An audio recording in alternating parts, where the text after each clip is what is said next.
Hello and welcome to my fourth O-scale layout construction video.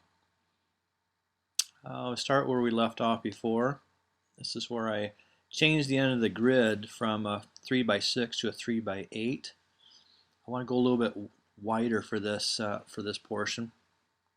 This is actually going to be the hub of a spoke for the lower section and then the sections above it. Add the legs to this and preparing to add in or stick build the side pieces that connect to the L girder construction. We then proceeded by laying down some temporary sections of track to get a feel for where the reversing loop is at the end of the staging yard. This was changed from the original drawings. We had the reversing loop at the opposite end previously, but then decided to move it here. This worked out pretty well.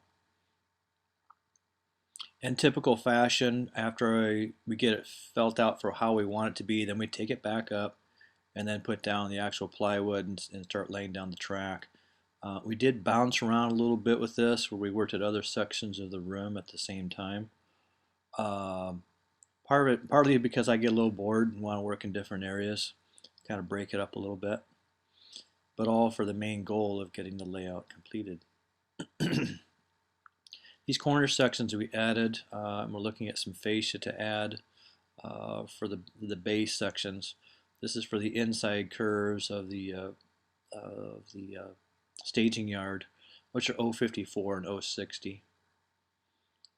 Coming back to the center. So again, like I said, we're going to bounce around a little bit in this video. And again, I had my son in there helping out, helping us put together some of the grid. And this is showing some of the plywood down now, and also the second layer grid added in place. But it was at a little bit high, so we lowered it down about 2 inches. These show it still up a little bit, and we tested and realized that no, it wasn't quite right. And then I think in the next scene coming up, you'll see that it's lowered. I might have to freeze it to see it. No, not quite yet. I think it's in the next frame. Doing some testing with some other bridges. Here it is. Now it is at the level we wanted it to be. And carry down with the grid across the O girder also. You can see how that's going to be.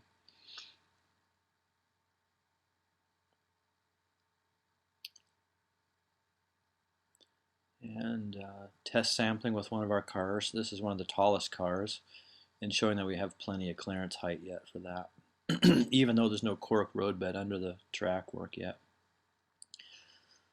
Then I got excited and decided to put up some of the masonite to get an idea for where the backdrops are going to lay. So these are just up temporarily, just sitting down, but to get an idea, and we kind of pushed and pulled it a little bit till we found out where we really wanted it to be. It's kind of amazing. It looks so big and open till you put up your partitions, and then all of a sudden your scenes get a lot smaller.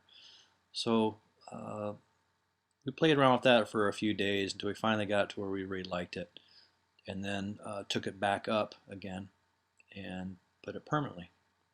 The pieces that are blue are left over from the original backdrop we put up on the north, which was 32 inches.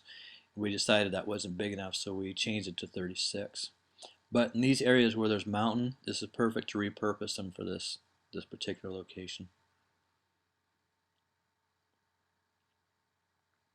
Here we go. Now we're starting to put it up permanently, starting off on the south wall and then curving to the north.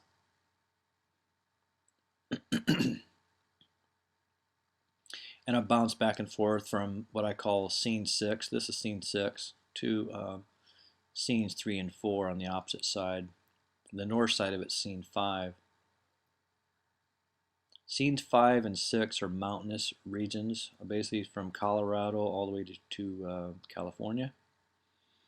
This scene here is Midwest and more city and some agricultural, industrial area as well, or what it will be. So again, here where the backdrop is not as tall. It is showed up to be the same height, but the bottom doesn't matter again because the mountain ranges will cover up the bottom. That'll all be concealed. This is pretty much where it is now. It's not finished all at the end of scene, I guess it would be scene 4 and scene 5. So I'm not really sure where that's going to land yet. The part I'm talking about is off camera. It's off to the right. There it is. Now, here in this section, where actually the backdrop will come all the way out to the edge of the table. Through my son helped clear out the storage area, which is perfect because we need to get in here to add the curves for the main at the other end. So, and I put up some shelving. That's what I just showed you. And we carried on then to put the holes in the wall to where the track will curve and come through. The main in this area is, coming up from the staging yard is 88. Then the main, the double track, is 96 and 104. And these are some shots showing how that came to be from both sides, or how that's progressing, let's put it that way.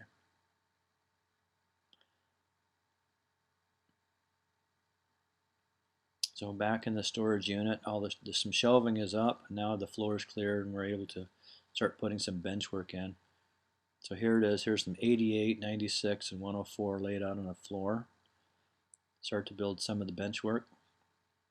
So basically 2 levels going on, actually 3 levels.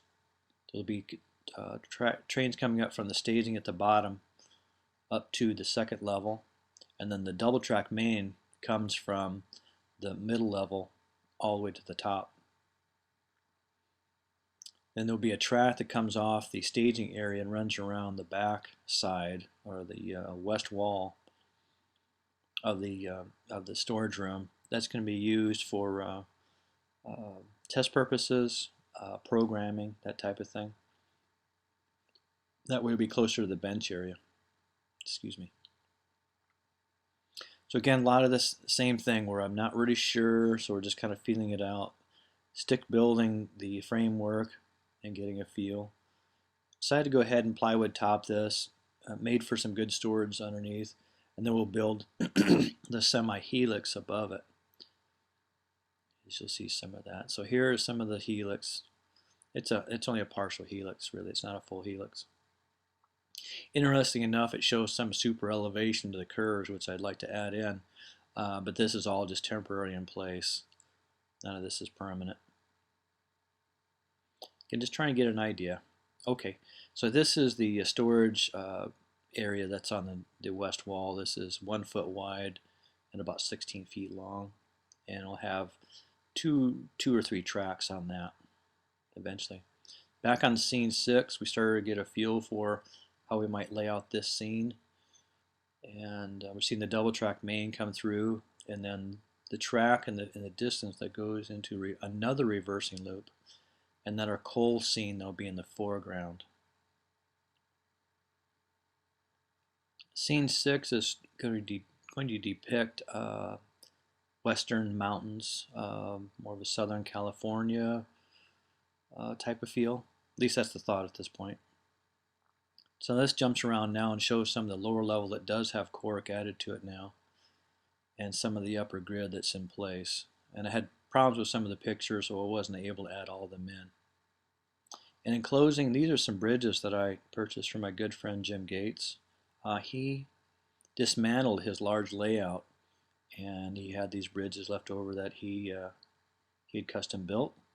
Really like these. Not sure if we'll be able to use all these, but some of them, especially these last ones, I've got ideas and places where we could possibly use them. Especially this last one, which is the double track, which I plan to use right in this location, the window, but raised up considerably. So, well, thank you so much for watching, and I sure do appreciate your support and all the positive words of encouragement. Thank you.